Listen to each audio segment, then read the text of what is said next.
Okay.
There and welcome to the Drax Files Radio Hour without Joe Yardley. I love saying that. Joe is not with us because of mediocre bandwidth in the Dutch countryside, but she will be one day.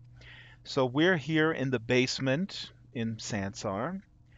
You may know, I'm just turning up my audio a little bit here. If you are just listening to the audio version of the Monday podcast, we are in a replica of the 114 Harvest basement, which is live in Sansar, but this basement is hidden. And it's hidden because we need to protect ourselves. And I'm here with my guest, and I'm going to go in and out of VR so that you guys are not getting completely nauseous watching me. My guest is Jessica Outlaw, a behavioral cognitive scientist. I hope she'll correct me soon with my introduction. Proprietor of the Extended Mind. As you can see, her arms are waving. It's just the sort of the visualization of the extension of her mind that she tries to put forth. And I'm so happy that Jessica is with us here in the basement.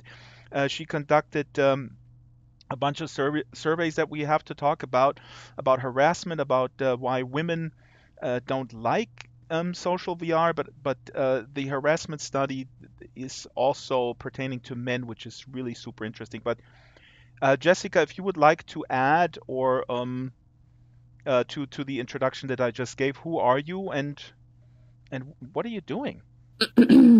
Let's see. I'm a behavioral scientist. I've got really interested in VR about 2 years ago.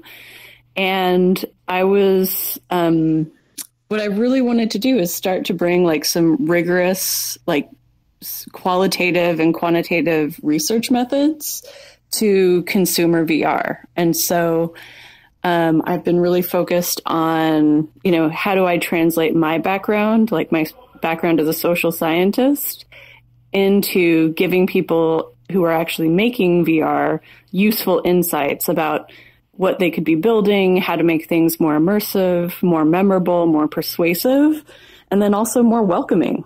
So I just think that if you're building a consumer VR platform, you should be testing with all different types of people and getting feedback from all different types of people. And so that's one of the things that I'm really trying to promote in the industry.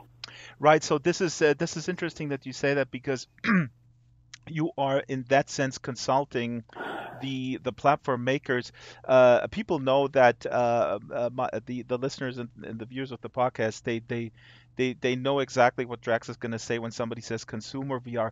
Jessica, are we all just mice? Are we all just consumers? Is this not also a place where we build? Is this not a place that potentially or theoretically could level the playing field where we become our own Yeah. world builders? This basement, we Yeah. built this ourselves, not Linden Lab. Right. Right. Yeah. So let me rephrase. I was contrasting that with, let's say, more academic VR. So I Yes. think more, let's just say, we could say, I think about the target users who I care a lot about. I think I'm a member of like every single Facebook group for people who own VR devices. Mm-hmm. And there's just a really wide smattering of people there, people who don't even use VR, but they bought it for their kids and they want to know what's going on. So they join like that community of people to know what's going on with what their kids are doing or to ask questions. Right. And so I think, like given your background, you have a level of sophistication and savvy to know like what are the capabilities of these platforms.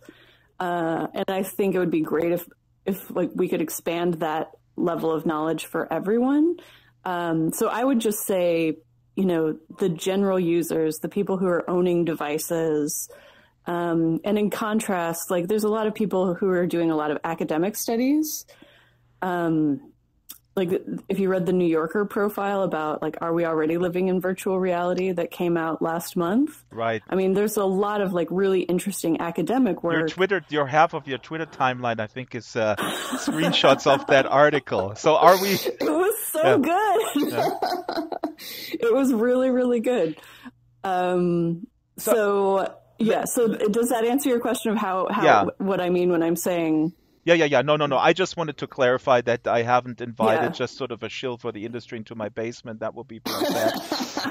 No, because I provocatively entitled the program "The Dark Side of VR" because my son told me that I'll get more views on YouTube. No, but you basically found with this latest survey where I think you had about 600 participants that half of the women or over half and a sizable amount of men experience pretty severe harassment in social VR worlds. And let's define it again. This is I think you did not include Second Life. You included only worlds that are basically headset compatible. Alt space, high fidelity, Facebook spaces and such. So talk about this. Did this surprise you? Everybody has a little bias. Okay, so you came in and you wanted... No. Yeah? I set up the study so that way if people reported zero harassment, then I would be reporting zero harassment. But I feel like maybe I should back up and talk a little bit about the methodology. Please, yeah. Of how I set up the survey. So last May, I recruited 13 like millennial women, so like young women who are very digitally savvy. And I brought them into social VR. And the condition for them being there was that they had to have zero VR experience. And so what I observed in those 13 people was that there was a lot of discomfort. Like they didn't know how to act. They were really afraid of getting attention. If they were in a social VR platform where there were groups of people, they would walk around the perimeter of that group to avoid getting attention. They wouldn't talk. They were careful about what their appearance was. And those three things are all things that women do in real life in order to avoid attention. And so I reported that, but 13 people is not a lot. And so later, when there was an opportunity to do this larger survey, then what I did is I wanted to get, that's how I got the 600 people. And there is like a level of bias in that I got a lot of people who work in the industry. 60% of the respondents use VR for work in some way. So this is not like a really, really representative sample. But it's 600 people. And so there is some validity in getting that number of people. Well, I actually find it, despite of your methodology, I actually find it surprising that actually interesting that people who would work in the industry would be so frank as to as to report these things. I mean, my first thought was like, okay, if I'm in this industry and I'm asked on the survey, what are sort of the downsides of this or in social interactions,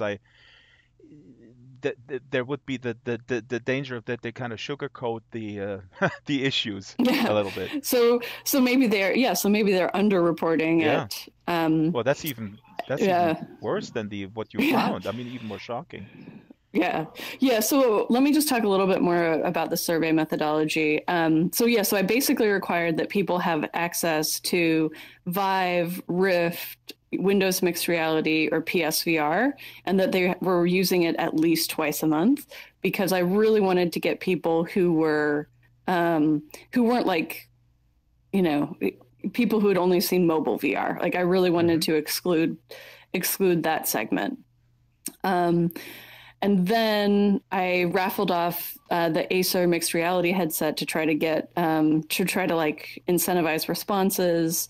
And so, and then the last thing I'll say about the methodology is this survey was actually funded by Pluto VR, a Seattle social VR company, because they had seen the qualitative study last year and they were interested in helping me reach a larger number of people to figure out like, what is the actual prevalence of this among people who are in VR regularly, rather than like 13 people. So those are all of my disclaimers about the methodology.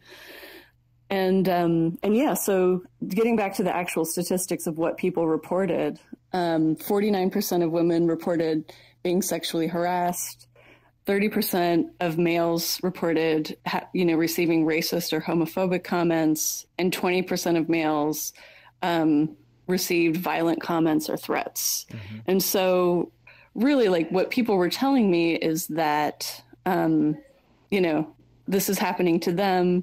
Men reported a lot of witnessing other people, especially women, being harassed and being deeply uncomfortable with that. So that's an example of like how that number is probably like the number of people who have actually been sexually harassed is probably much higher than 49%. Because there's all of these other anecdotes from men being like, well, I see this happen to women all the time, and I hate it, and I try to intervene, but then I get harassed, and so it's a very vicious cycle. So, but people did intervene. I mean, did you have then follow-up questions, or did you pick them out and did a little bit further digging if people were compelled to intervene? Because that's interesting. I was involved in a feature film about the bystander syndrome years ago, and it was really shocking to me what we found that most people just don't intervene, and even in situations where there is no big let's say bodily advantage of the perpetrator. I mean, I could understand if there's, I don't know, two really built up guys or five and with guns and you're alone there. I mean, that's a level of heroism that I don't want to claim that I would have to intervene. But is that what you found, that this sort of also prevails in VR, that the reluctance to go in and say, hey, this is not cool what you're doing? So I haven't specifically followed up with anyone outside of the study about the bystander effect. I mean, I think that would be really, really interesting. And I actually believe that if these social platforms are going to build like the really strong cultures and like a really inclusive environment, I think that they should really like set ground rules for bystanders and make it so the people that everyone in their platform knows how people behave there, and then they enforce the behavior on others. I think that's much more powerful than engineering a feature like muting or blocking. Right. I think that getting really, really empowered bystanders who can who can intervene is going to be way more impactful. Yeah, I mean that's how Um, the physical world works, right? I mean that's how the oh public yeah, sphere works. That's how we have social norms. That's how we don't right. hit each other over the head constantly with whatever we Well, carry.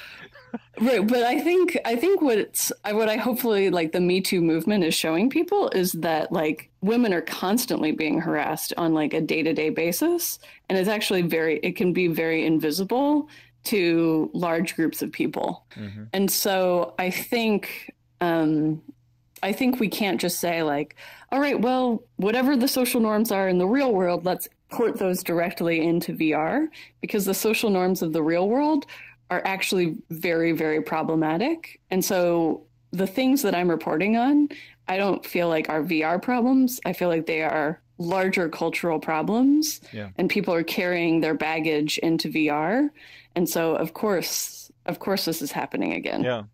That's what we talked about earlier off the air because I completely agree with you with this. I'm really concerned about this sort of outrage and sort of harassment also sort of masked as entertainment. And before I fire off Mm-hmm. my little anecdote and let you respond to it, here's a comment on YouTube from Theanine, who is very active in Sansar and High Fidelity. He says, I'm curious to hear her thoughts on blocking tools in the different platforms right now in High Fidelity. If you block or mute someone, they can simply log out, log back in, and the block is gone. I mean, this is almost akin to what happened in Second Life, where it's very easy to just come in with an alt. If you're even banned by Linden Lab, you just sign up with another email and you come back in, you do the same thing.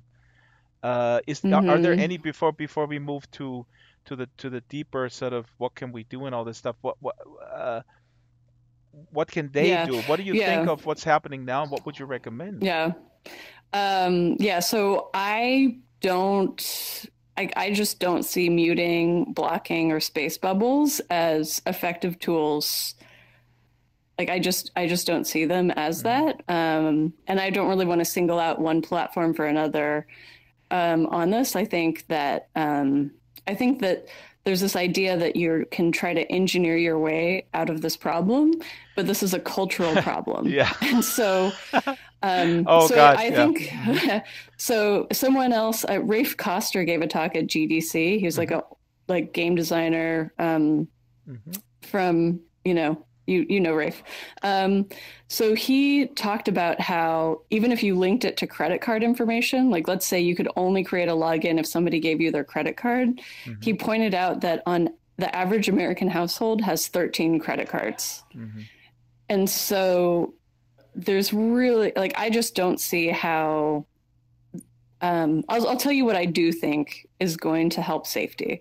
I think it would be let people hang out with their friends. That is what people said over and over in the survey is that, my friends don't do that sort of thing. I want to be with my friends.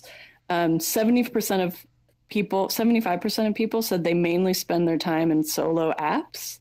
And that a lot of people, like single player apps, think of like a job simulator or something, Hmm.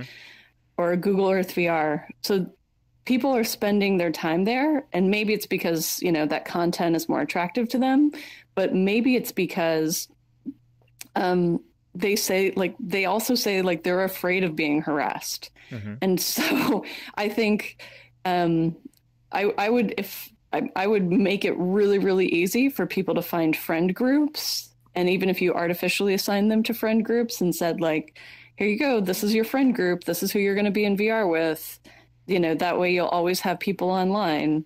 Hmm. um, there's actually, yeah, so there's a person in Portland who he played the PS4 game Destiny 2, and he just built a little website where people could say like, you know, I like to play Destiny. This is my time zone. These are the times I like to play, and I'm really hardcore or I'm casual. And then he assigned them to groups of 100. It's just called the 100.net. Hmm. And then all of a sudden there's like the same 100 group of people who's always online, or Hmm. there's always like enough people to make like a squad of 6 or 8 to play the PS4 game.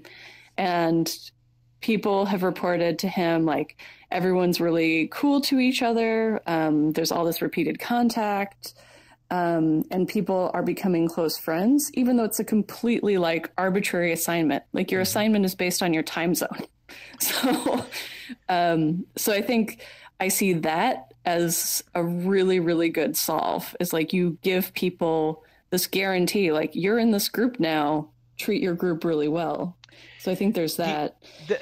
that is okay. Let me jump in here real quick. I mean, I personally, I want to poke a little hole into that. I don't think it's bad, but it's not the solution. First of all, I agree with you that this mantra of using technology to engineer ourselves out of really essential human issues that have been with us for thousands of years, arguably, that's a simplistic solution. But what you're suggesting, it sounds a little bit to me like the sort of almost like a gated community in a sense that, you know, I enjoy the reason why I'm still live in Second Life and I occasionally visit in Sansar is because I can wander and I happen upon other people that are not from my walk of life. I am fairly immersed in the physical world, uh, in people from my walk of life, but I deliberately go outside of that perimeter in order to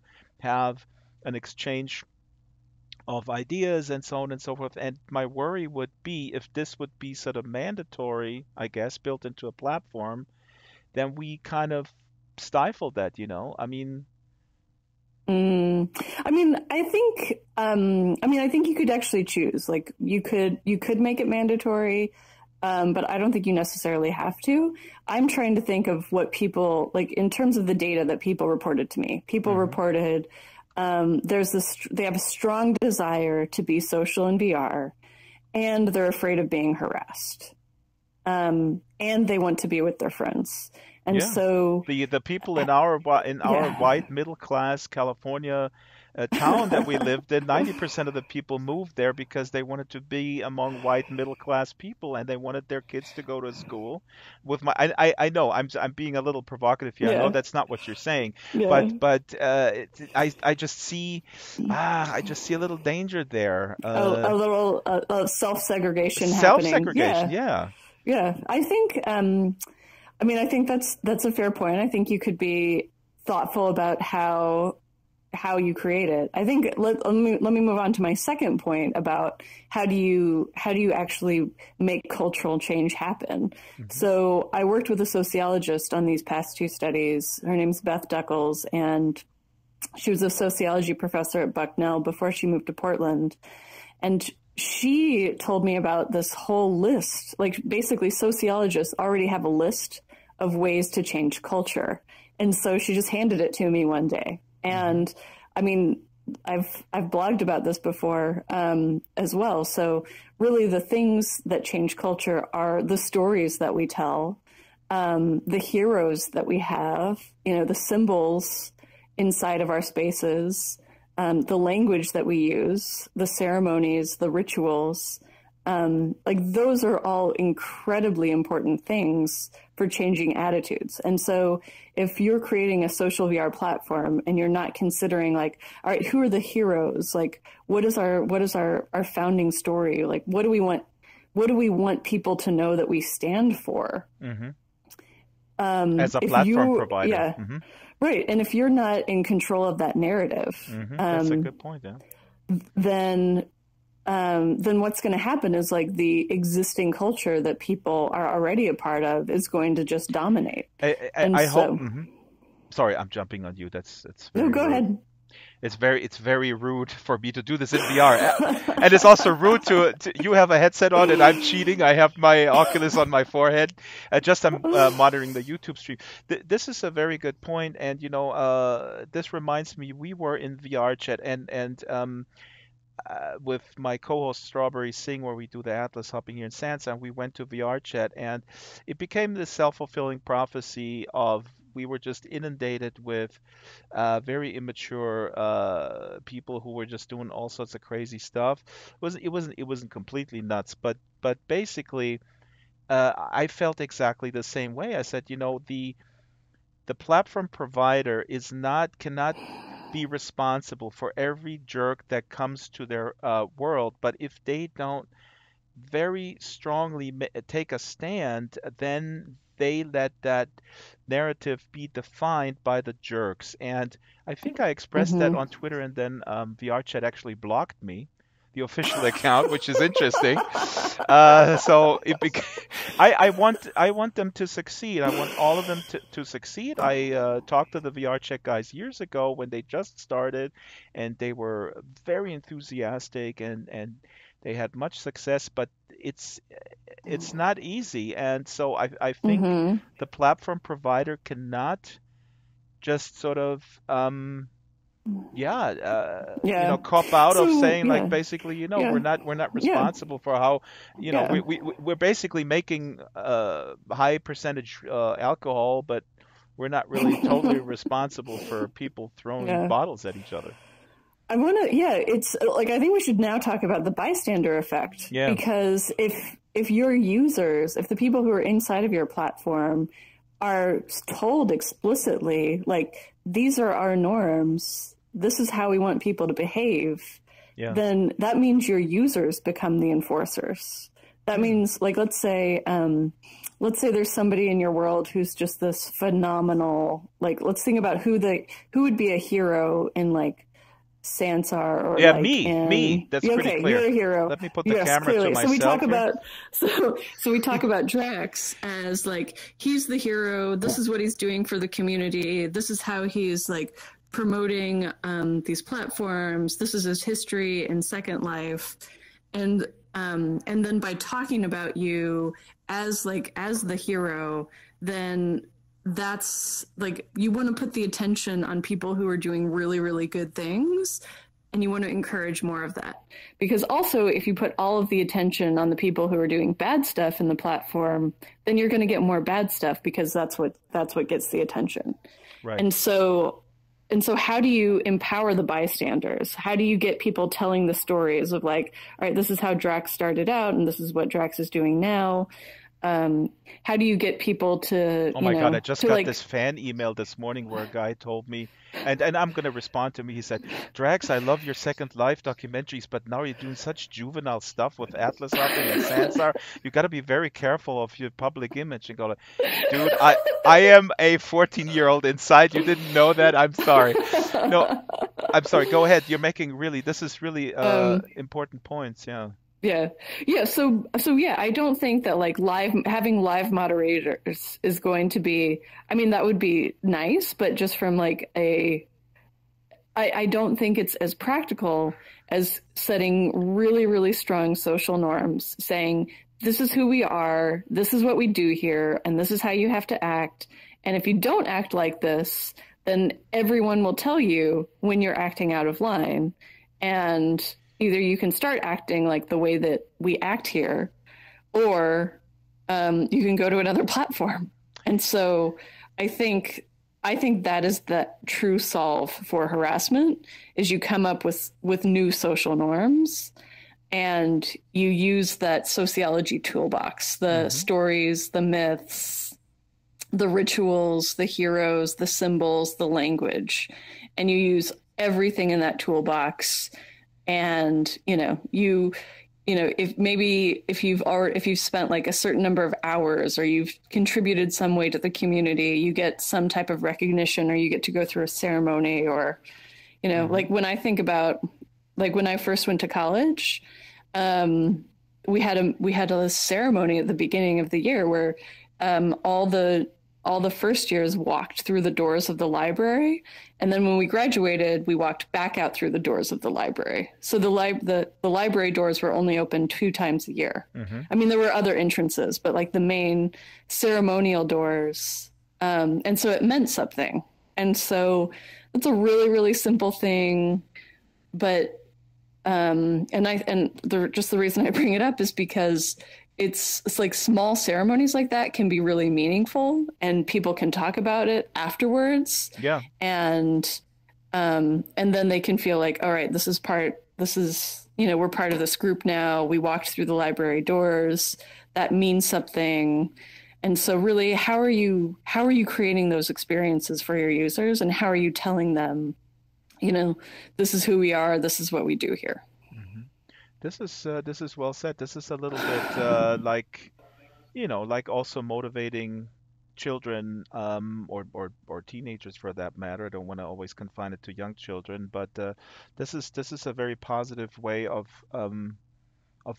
framing this. I like it. Let me briefly tell this anecdote. When I interviewed a troll from Second Life, and a lot of people actually told me, don't do it, don't feed the troll. But I do want to understand what makes people tick. So I invited her on a show. I'll link to it. And she basically runs around in Second Life, and she just comes up to people and tells them, you're lame, you're old. And then she goes into people's houses and says, oh, this is really crappy looking. Let me redecorate. I'm your new wife now, or some stuff like that. It's fairly lame. But people get agitated. And she's in your face. So now we're talking about Second Life, which is in that sense, a mediated platform that is not compatible with a headset. What really shocked me in this interview, I tried to stay really cool, although but it really, I gotta admit, I mean, I lost a little bit when she said, it doesn't matter because people should just relax and, this is not real, this is just pixels, and this is just is not existing, and why they get so wrapped up in a game. And, I work a lot with people with various disabilities, with very uh, forms of social anxieties, and these worlds are a wonderful refuge and a wonderful safe space for people who may not have the luxury of having Mm-hmm. having that in the physical world.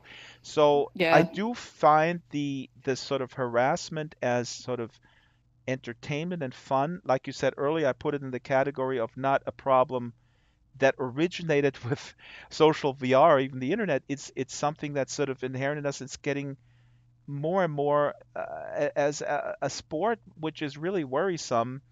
I mean, is that Mm-hmm. I guess that's something you found as well. I mean, your take on Oh this. I mean, yeah. Oh yeah. Yeah. I mean, I think that those attitudes about it's just fun and it's not real are going to be are already an obstacle to social VR growing. I mean, that's because yeah, there was definitely a segment of people who replied to the survey who said, it's pixels on a screen. Who said kids will be kids, and they said there was another quote like, if you don't know how to mute or block, then you have no business being online. hmm And so yeah, there's like definitely a very like vehement segment who feels very very strongly that it's not real and it's just fun. And I think that and they also see that as their right, I guess, to do that, or it's like, for them, it's part of the feature of the platform world game, whatever they go oh into. yeah, yeah, That's yeah. yeah, I found on yeah, somebody sent me a link to on Reddit. There's a whole like thread from people who talk about how much they love to head pat people in VR. Jesus Um, Christ, really? it's just, and then in one platform you can put like a bucket on somebody's head, and then you can put like a trash bin on somebody's head, and they're just like that's my favorite thing to do. Is just to it's like it's um and so yes, so it is very real, like that is a very real segment of the population. And I think that what I can tell you, like I'm just going to speak to the data shows that 60% of people um wish that their friends were with them when they were doing like single player apps. Like, so when people are in VR, they definitely want to be with their friends. And a third of people have reported being lonely before. So there's this huge desire to be social in VR, but people are not coming to social platforms. And one of the reasons is that they've either been harassed before or they're afraid of being harassed. Hmm. And so I think it's a matter of like, what are the platforms going to do, or what are the users going to do? Are the users going to band together and do the cultural change themselves? So that way, the the harassers learn that like they're not welcome there or that behavior isn't welcome. Now here's an interesting Peter, aka Theanine from I guess he's now more in high fidelity rather than Sansar. Theanine, please come back. Come on, dude. He's making a really good point, and I talked to him in the past about this topic. He says, I don't agree with her current point. Try telling 4chan users to behave. It only emboldens them more. Their entire MO is your social norms. We're going to do exactly opposite just for the lulz. If virtual worlds, he continues, were only populated by mature, rational adults who can be reasoned with, it might work. But that is not the case, so adequate blocking tools are necessary. He continues, blocking, muting tools themselves are a form of social pressure. The fear of being removed from the conversation compels people to behave. No one wants to be left out.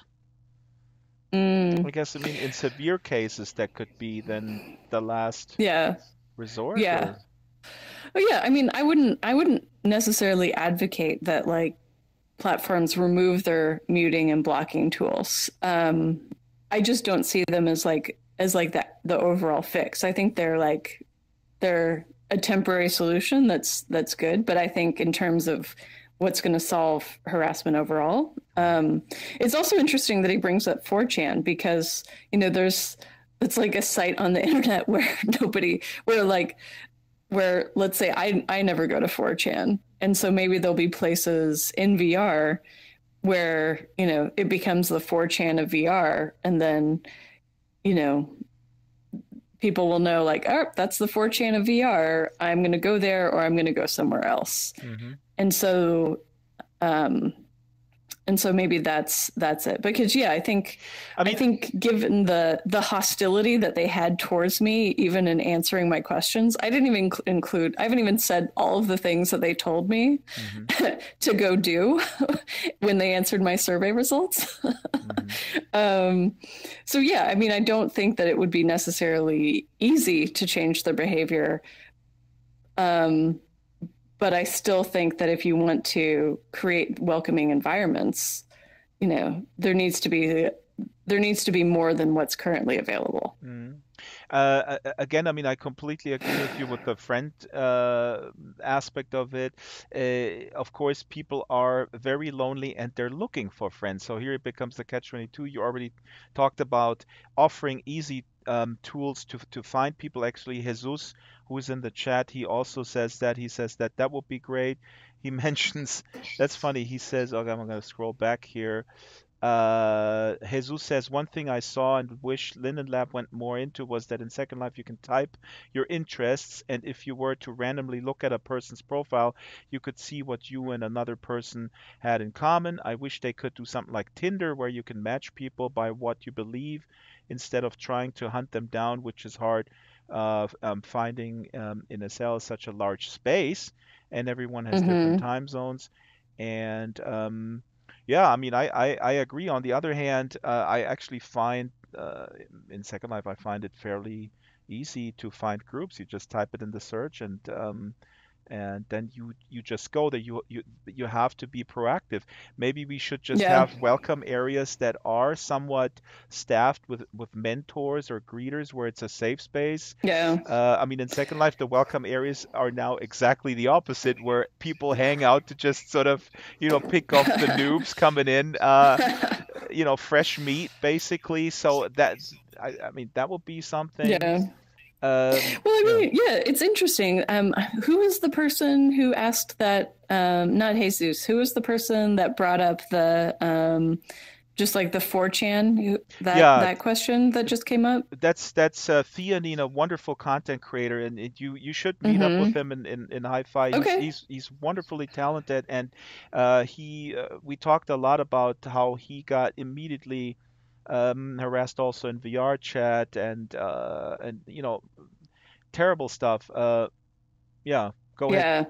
Yeah. Yeah. So, I mean, the reason that I bring it up is because, yeah, I mean, I think he's kind of talking about like the intractability of this. Like, there's just certain people who are going to, do head pats and do whatever they can to pat your head. Like they're pretty dedicated to that. And so yeah, like there will probably always be a space on VR for them. And in the meantime, like I'm just going to hang out with my friends and I will just not go to those spaces. And so I think, yeah, I think there is the risk of like, again, we go into like our own bubbles where, we only hang out with people who, have the same political beliefs as us or Yeah, who I have the actually, same, that's exactly yeah, my point where I find yeah, that, it's a double-edged sword because then yeah, if we don't exchange our viewpoints with others, that brought yeah, us into the yeah, siloing of ideas, brought us arguably to yeah. the place where we are right Right. now. So I do recognize that like filter bubbles are a problem, and so maybe there's ways to like more randomly assign people. I mean, I'd be a big fan of like randomly assigning people to like get a broader range of that. I mean, I feel like I have a friend she used Anyland a lot. Hmm. And Anyland, I don't know if you've ever used that social platform. I It was saw it and it yeah, actually looked it really was cool on YouTube, frankly, because it looked to me like Second Life. It was like so sort of yeah, like Second Life in the beginning. It looked bare bones yeah, and you could just build stuff. yeah. I Yeah. think it was made by like one person, I think he's in Germany too. Like I think Oh. he made this entire social VR platform. And what my friend told me was that it was actually incredibly difficult to use, Hmm. and people had to work together on all of these problems to figure out how to do stuff. And so she said that she was actually she became really, really close with people who are very ideologically different from her Hmm. because they were so focused on the problem of like, how do I do this? Or how do I build this? Or how do I solve this problem? Hmm. That what they were trying to make in VR was actually much more important to them than talking about, politics or anything else. That is And pretty so I cool. That's think, almost like you arrive, on the Mayflower in America, and it's like, how are we gonna solve this? How are we gonna yeah, kill off all these Native Americans? Let's not talk about the king yeah. right now. Yeah, like I'm gonna starve if I don't like, plant something right That's now. Who's gonna interesting. help me plant something? So I think that was a really good example of how like and that's a case where people got focused on like a bigger goal, Hmm. the superordinate goal, and they were like, all right, the superordinate goal is what's important. I'm not going to, you know, what if I go around and harass that person and it turns out they're the only person who like owns like this texture in any land, and if I harass that person they won't give me like the only texture that I really want. Hmm.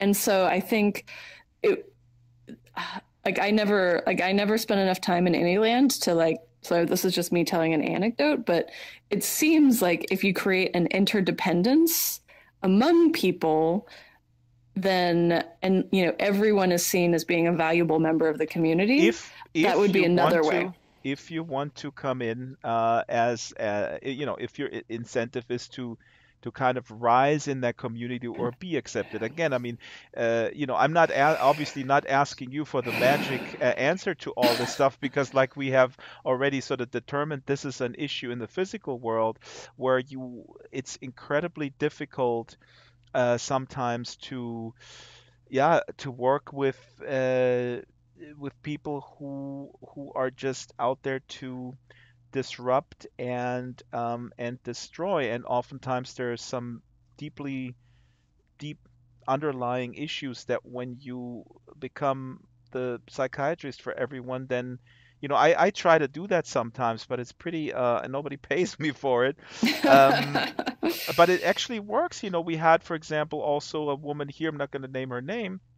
She was banned from High Fidelity. Some people may know her, and she showed up for Atlas hopping, and all the other people were saying like, "Oh my God, Drax, this is a troll. You gotta mute her. You gotta mute her." And says, let's slow down here. So I said to her, "Hey, how are you?" And she says, "I'm fine." And I'm suspecting a bipolar issue here, but it would have, I was able, and I'm not saying that this works every time, but I was able to integrate her into the group, and we had a lovely time, and she stuck around, and we were talking a little bit. So, uh, again, I mean, we're just basically repeating. If I had put the banhammer down, that would have Yeah. I would have lost an opportunity for some really meaningful interaction that hopefully she feels the same way. Right. Real quick here, a Right. comment here, interesting from Kapowski on YouTube channel says, just wait until NPCs are designed so well that users can't distinguish between people and bots. Then you can select the NPC's presets and supremely influence the culture. You could make an NPC world. That's very interesting, Kapowski. What comes to mind here, last time I talked with Philip Rosedale, I'm a big fan of the cloning thing. You record your own avatar in high fidelity, and then you can play it back. And I think it's on the podcast from last year where we cloned Drax like 10 times. And um, and but again, I mean, people, this is like, I was asking Philip, hey, why did you create the superb troll tool here? I mean, so this can be used for good or for evil, I guess. um yeah. Yeah. Yeah. That would be the other substitute for friends is just NPCs. Yeah, an NPC. I totally, yeah, I see the appeal. Yeah. Can we talk about that story you told about Yes. how you actually talked to the person? I mean, I think that's the other thing that's missing is that like this whole idea of restorative justice or like Yeah. restorative practices and how and when you actually do have a small community, or I mean it doesn't have to be small, but when you have a community where you have these standards and these guidelines and then someone acts up, then it's not like this overarching autocratic company Absolutely. or whatever. Like it should be like the users and the community. Yeah, And so it sounds there could like, be yeah, shifting norms. I mean, these norms could be, right, let's say there is a let's just stipulate there's a community based on a religion. Then there are certain norms within that community that are completely would be fine if you right, wanted to engage with that community. The Dragster community is welcoming of all religions. I'm an atheist myself, but I'm not going to throw every. That's a really good point.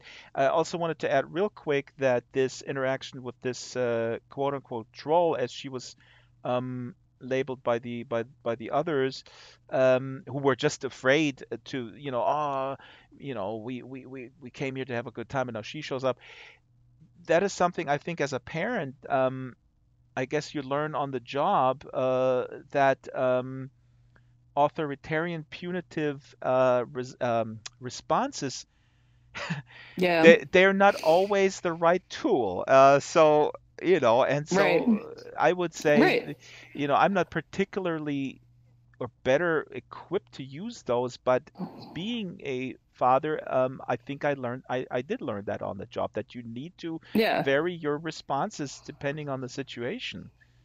Right, right. And give people a chance. So maybe, I mean, maybe they're acting out from a place of ignorance or, it's very easy to imagine that a lot of these people have been bullied themselves. Yeah. And so, what is rather than just banning them permanently or exiling them to like the 4chan, um, what are the ways to like give them a chance to like learn like this is what our community is for, and then also allow like the victim to say like to have a say in that. Right. And so how do you make a process that's really, really Before transparent? they get banished from Stepford. Stepford wives all over again. Wait, Yeah, Kapowski has so I added think, certain users could almost behave like necromancers in that they could be in charge of multiple realistic NPCs, like you have a gang of them and select all their behavior presets.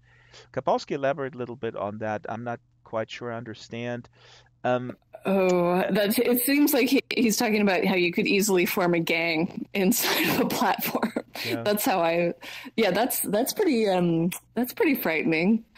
Yeah, I mean, Um, but okay, but I want to shift real quick because do you see yourself as does the industry avoid, has the industry hired special PR people to push back against Jessica Outlaw's Uh, destruction of the possibilities of social VR? I mean, do they see that as like, oh my God, she's, we're already it's kind of slow um, adoption. The adoption is slower than we thought it was, and then she comes along and tells everybody, oh my God, this is so scary. I see myself as saying like exactly what to change in order to increase adoption. Yeah, but the messenger lives a very dangerous life. I don't know if you in Um, history and I stuff. I did get one very very angry email. So yes, so I mean it's been both. Mhm. But yeah, that was like only one. That was only one email. So um, and I didn't reply. So. That is very restrained. Um, Well, yeah. But I think, I mean, let's also think about like Pluto, the company that sponsored the 600 person study. mhm, So I think they're approaching this question from a place of curiosity, mhm, and they're wondering like, what is people's actual desire to be social? What are the current obstacles to being social? And then we also asked a lot of questions about privacy that I think we'll get to in a little bit. But I think that the community has been extremely open to hearing this feedback because it's not like me coming in with a personal opinion. It's me reporting on data. So I had, and what I'm going to do is I'm going to actually write a blog post with more of like just the direct quotes from people about their experiences. Like I loaded this game and then somebody started like thrusting in my face and then I never went back into that mhm. game. And so for me, I think that would be really valuable, those personal stories. yeah, Maybe, I mean, if yeah, people would consent to actually record, I come from radio, I say this all the time. I think it would be very cool to actually have those voices yeah. also and then create some sort of a Oh, yeah. podcast situation or something. Yeah. Um, Yeah, that would be phenomenal. So yeah, sorry. Yeah, so what I really wanted to get to is that like it's I don't think that anyone is saying, we've solved safety. I think I think that it's generally recognized that it's a challenge, and so because of that, I mean there's been a lot of companies that have been very very positive towards me. mhm, So yeah, what I would say is that I feel like I'm speaking for the data and documenting like what's been happening in 2017 and 2018. And I'm really trying to, get people to expand their toolbox. Like that's why I'm so excited about like, the sociology perspective. Like what are the stories that you're telling? How could you create like restorative practices for victims that, doesn't exile perpetrators? Um, I mean, I think and Second Life could be really, I mean, just by the sheer size of it and the varied communities that are active there in terms of PTSD support, Parkinson's support. yeah, I'm doing, I mentioned yeah. this 3, 4 times per show, and now actually the camera is looking at you. Behind you is the trailer of Our Digital Selves documentary on a loop. I mean, Uh-huh. this is my show, so I'm using it as an infomercial. No, this is not the QVC channel. This is you cannot buy this thing. But bottom line is that these wonderful uses of getting people together in these support groups. Many people in Our Digital Selves documentary, they talk about Second Life and say that, that to me, this is essentially a support group. Um, and they're on private land. Now, I mean, we talked about this a little bit, and I know I also want to get to the privacy issue, and we have about 10 minutes, so people get your questions in as well. The public land. Now, in Sansar, everything can be pretty private. I have my lands that can be private, so again, going gated community, but I still think we need public areas. And do you think that policing those with akin to the physical realm I mean, Hmm. I don't know. I mean, I really don't know. It's as I'm saying it, I'm thinking like, what am I suggesting? What are you suggesting, Drax? Like a private police security force Yeah. that is looking around. Yeah. I think there is a place for moderators and live moderators. And I think especially if you're going through a stage of teaching people what are the stories, who are our heroes, these are our symbols, this is the language that we use. I think, having specific moderators there is a good idea. I think so. And companies are often just it's a pure and simple issue of them not wanting to Right. spend the money. And I think Yeah. they need to hire people who are also trained and good in those types of interactions. Yeah. Oh, And yeah. It's a very specific skill set. I yeah. think I just want to address the word policing Hmm. because um, again, like I'm kind of coming from this like restorative justice practice where it's like the community holds people accountable. Like the most policed place typically is a prison, and prisons are one of the least safe places. And so for me, like policing is not really well correlated with safety. Like when I Hmm. go to that extreme, and so, yeah, I think there could still be a place for live moderators and like having some of that function, but I see it like muting and blocking. I see it as like a temporary, band-aid. I don't see it as solving, I don't see policing as a way to get you a really, really good community. Well, there's different types of policing. There is community policing, and then there is, of course, the police as sort of an occupying force. Yeah. It's a Yeah. matter of how you actually implement that. Um, Right. I would never call it police. yeah, yeah. No, I That's don't. one thing. Well, yeah, but community policing is a legitimate term, for example, in the Black Lives Matter movement, where they say, Yeah. we don't, I have to call the cops as a black person, and it takes them 2 days to show up, while over there in the white community, they show up right away. They show up when there's a Yeah. shooting, and then they arrest me, although I call in the shooting. So, no, I mean, I completely agree with you. We're talking about semantics a little bit. I just want to throw this out there.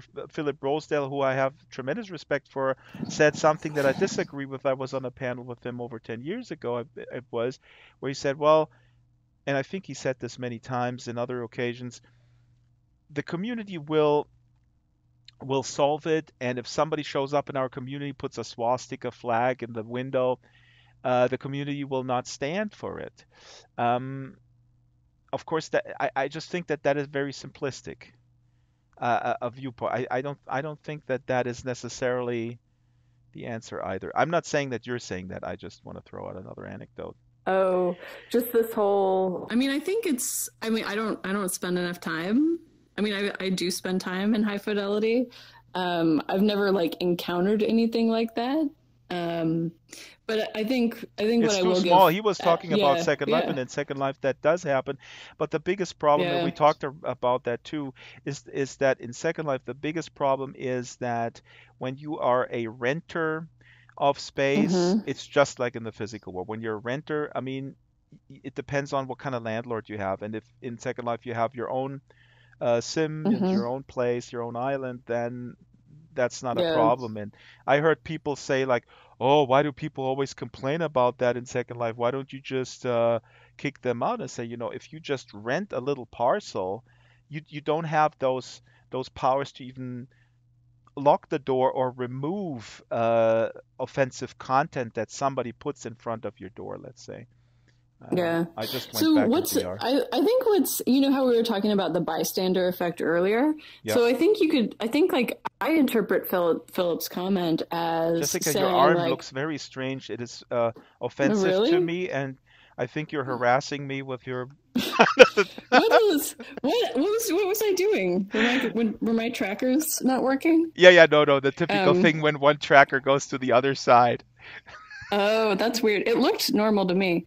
Well, let's think I'm about just kidding. Philip's comment in the context of the bystander effect, because what he's doing is he's giving permission to everyone in the community. If they see something that's, that's offensive, Yeah. like a swastika, he's basically telling them, like, you have permission, like you don't have to put up with that. And so I think in that way he's trying to set like that social norm and empower the users.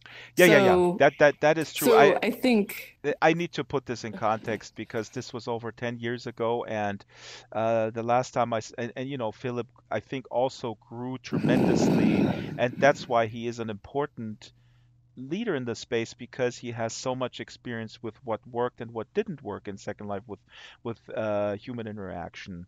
So I just really picked sort of an older comment which yeah, he probably would be able to contextualize right, and put a lot of right. experience behind it.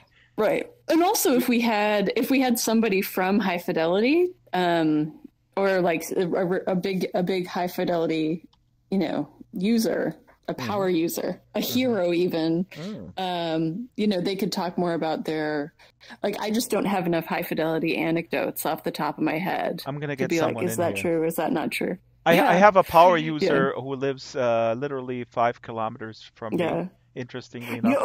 You know Yeah. what would be really cool? Yeah. What if you could find a hero from every different social VR space, and then you brought them all together, and they could talk about what it means to be like the power user there, and what they like to do, and Damn. like what they see the norms. That'd be such a fun interview. I will do that. And you know what? It's easy because it's me. I'm going to clone myself and interview myself. No, no, no. But that's actually a great idea because I really like that with that story idea and so creating sort of these positive stories. That works in families as well. We have just a few minutes left. Let's briefly. We got to cut. We can't go over too much, although I wish we could. But um, the privacy issue Yep. of the tracking, which opens another huge can of worms. We're already being tracked. We're being surveilled. The term du jour is surveillance capitalism. It actually also now was in a German newspaper, which is very surprising. But with VR and eye tracking, I mean, you can, you know, You can do a lot. you So can do a yeah, lot. I'd really like to speak to this. So specifically in the survey, I wanted to find out what are people's privacy preferences, and I wanted to find out, like, basically how savvy are people about privacy. And so I actually asked them a question about what they're doing. Oops, sorry, I dropped my tea. Let me just pick that up. No Oh, electronics were harmed. But my hand went wonky. Okay, so so what I wanted to do is I wanted to find out how savvy were the people in my survey, and so I asked them, what are the steps you're currently taking to protect your personal data online? And so it turns out there, like 90% of people are doing things like two-factor authentication, password managers, ad blockers, like all these. So 90% of people are doing that. So that lets me say, all right, so these are people who are digitally savvy, who and are concerned and like want to protect their privacy. And so because of that, I would assume that they would also be doing the same in VR right. because, they're showing a level of expertise. And it turns out that when I asked them, to what extent do you feel capable of controlling your privacy in VR? Only 4% of people said they felt they could to a great extent. Wow. And 50% of it, so 4%, so 90% of them are doing something to protect their privacy online, but only 4% feel like they're able to control it in VR. So then I followed up and I asked them a question about biometrics. And I hmm asked, how would it be okay for you? How would it be okay for a company to use biometric data? So selling it, was just absolutely not acceptable. People were somewhat more receptive to the idea of using it to develop products, or to do market research, but there was still a lot of reluctance around that. And someone actually followed up with me and asked, what does it mean when you talk about biometric data? Like, what can people actually learn about me from my biometric data? And so yesterday I published a blog post about that Mm-hmm. because it is fascinating and also like frightening, the level of information that companies can get about you just from like the dilation of your pupils. So, Mm-hmm. for example, the dilation of your pupils can predict, I'm going to read you the list. It can predict your sexual interest, your racial bias, mental illness like depression or schizophrenia, moral judgment, and whether you're neurotypical or not. Like, do you have autism or do you not have autism?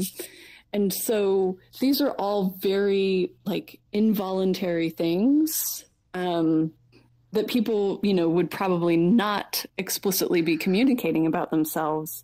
But if your eye tracking data and, your pupil dilation is stored in the future, I mean, Mm-hmm. that's going to be a very, very powerful predictor. Mm-hmm. And that's just one biometric. And That's I just want to pupil say, dilation. if kids who are watching, I'm not kids. It doesn't matter how old you are. I said kids. I say kids like I love you all, my kids.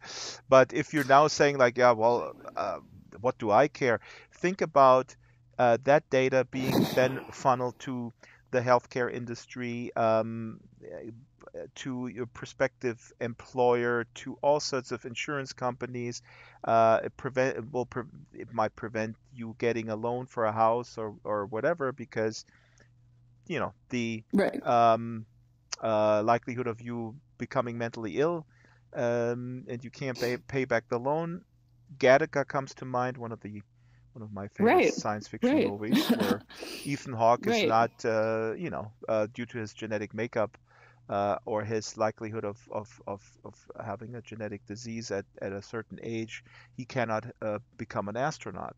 Um, yeah, this is super scary. I think this is Yeah. fascinating to me. So these are savvy people who are otherwise more informed than sort of the general populace about privacy in digital interactions, and they seem to be somewhat oblivious, or they don't care when it comes to Well, VR. I would say that they care very much about their privacy, but they just feel like they're not in control. Hmm. So that's like the 4%. Like, so it was like Right, it means 50% like were like, I want to I want to do the whole VR thing, and there's absolutely nothing I can do because if I put the headset on with eye tracking, then I'm shit out of yeah. luck. What am I gonna do? Yeah, and let's say 60% of these people are using it for work. Like, what are they going to do? Like, get new jobs? I mean, Right. so I just talked about the pupil dilation.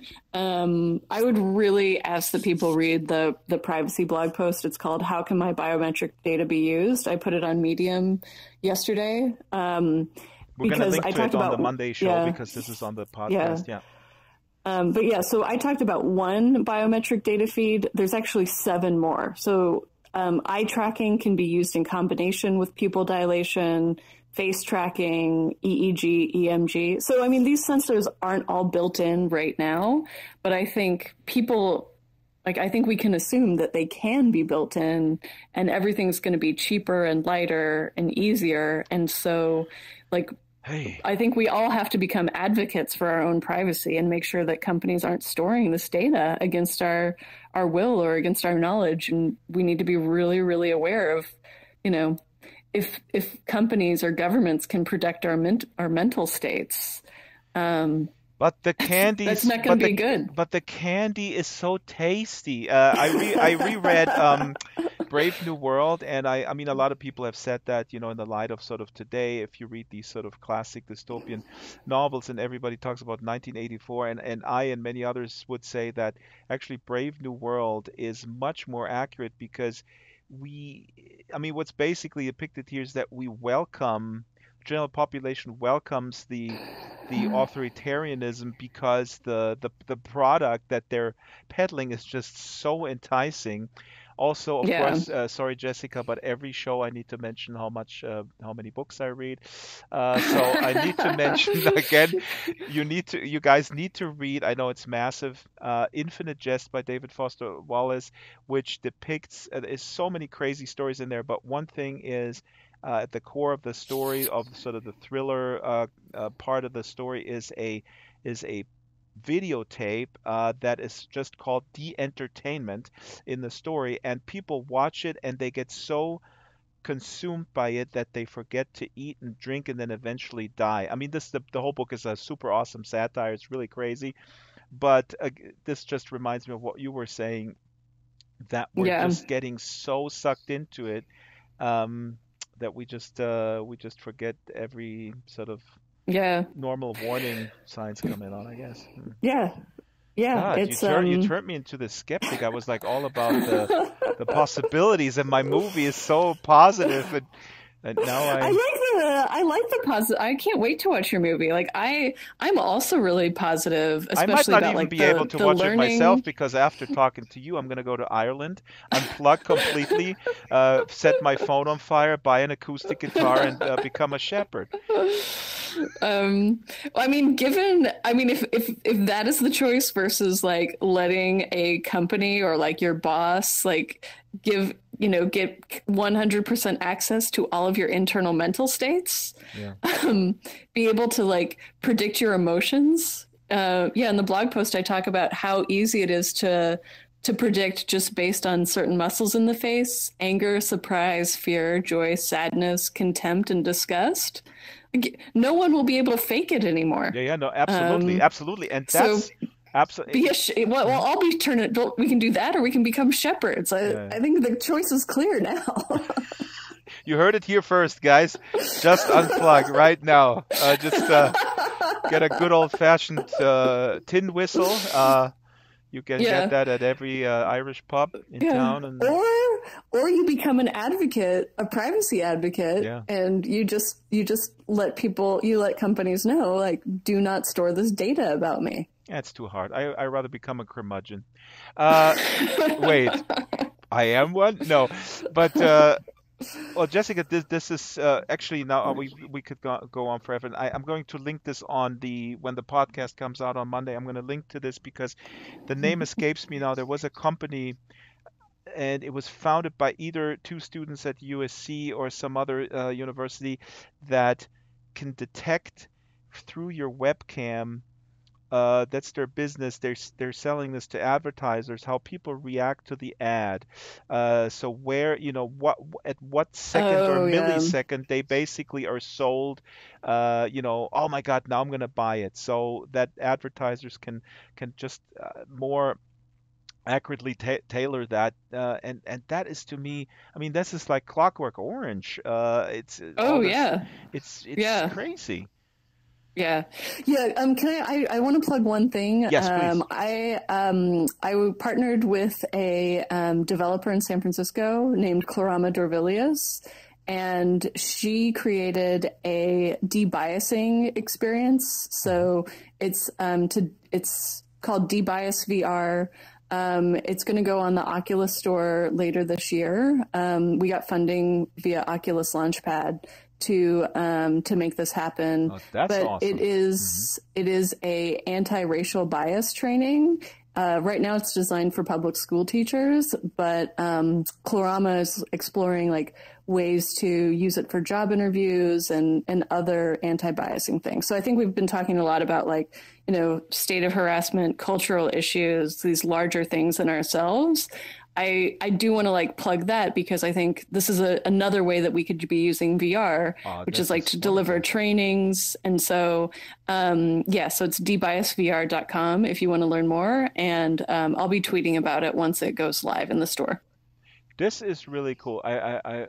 Awesome that we can end on such a positive note, because that's really where, I mean, Noni de la Peña and I slightly disagree with the power of VR as an empathy machine, but I'm just looking at this website with the bias VR. I do believe that this stuff, in combination with human interaction, can totally work. Yeah, wonderful. Yeah, me Jessica, too. um, been an absolute pleasure. Let me focus the camera on Okay. us. Oh, wait, I can't because Oculus is telling me. Oculus just told me that there's a critical issue with my controllers. The battery is low. Well, awesome. Uh, wow, consumer adoption is just around the corner. Uh, Oy, oy, oy. So sarcastic today. Um, awesome. Thank you all for listening and for watching this. We're going to be back with another stream on Friday, and then the podcast comes on the audio version on Monday. Atlas hopping is Saturday. Hover Derby is Sunday. And we'll have a new show called This Week in Puppetry because we also believe that the future of social VR lies in puppets. Um, Jessica, have a fabulous weekend and goodbye, folks. Thanks for watching. Thanks for tuning in. Yep. Bye-bye. Thanks, everybody. Bye. Okay. Hold on 1 second here.